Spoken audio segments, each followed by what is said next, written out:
Ako prvé je dôležité vedieť, či si ideš pripraviť jednonálevový čaj alebo viacnálevový čaj. Informácie o tom, o aký typ čaju ide, nájdeš na štítku konkrétneho čaju. V oboch prípadoch je dôležitá voda, ktorú na zaliate čaju použiješ. Používaj vodu s nízkym obsahom rozpustených látok. Túto informáciu zistíš na etikete balenej vody. V prípade jednonálevového čaju je príprava jednoduchá.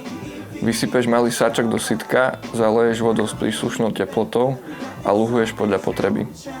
Informácie o dĺžke luhovania nájdeš na web stránke v popise každého čaju. Po doluhovaní čaju pomaly vyber sytko s čajom, aby si sa neolial a môžeš začať piť. V prípade viacnálevového čaju je ideálna porcia pre 1 až 2 píčov čaju 5 gramov. 1 sáčok.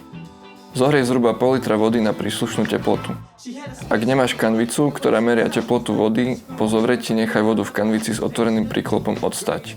1 minútu pre 90 stupňov, 2 až 3 minúty pre 80 stupňov a 4 až 5 minút pre 70 stupňov. Ešte predtým, ako vodu necháš odstať, prepláchni kanvičku aj poháričky horúcou zovretou vodou. Vodu vylej a do kanvičky nasyp sáčok čaju. Zohriatá kanvička prebudí čajové listy a ty môžeš cítiť vôňu čaju ešte pred prvým nálevom. Všeobecne platí, že prvý nálev trvá 20 až 30 sekúnd. Každý ďalší nálev trvá o 20 sekúnd viac. Ak prvý nálev trval 20 sekúnd, druhý bude trvať 40 sekúnd, tretí 60 sekúnd, štvrtý 80 sekúnd a piaty 100 sekúnd.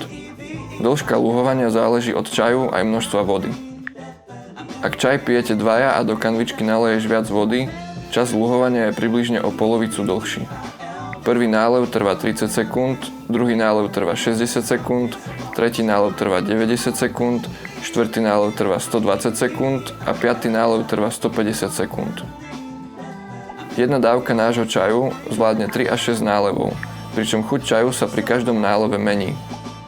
Pripomínam, že podrobné informácie o luhovaní čaju nájdeš na web stránke v popise každého čaju.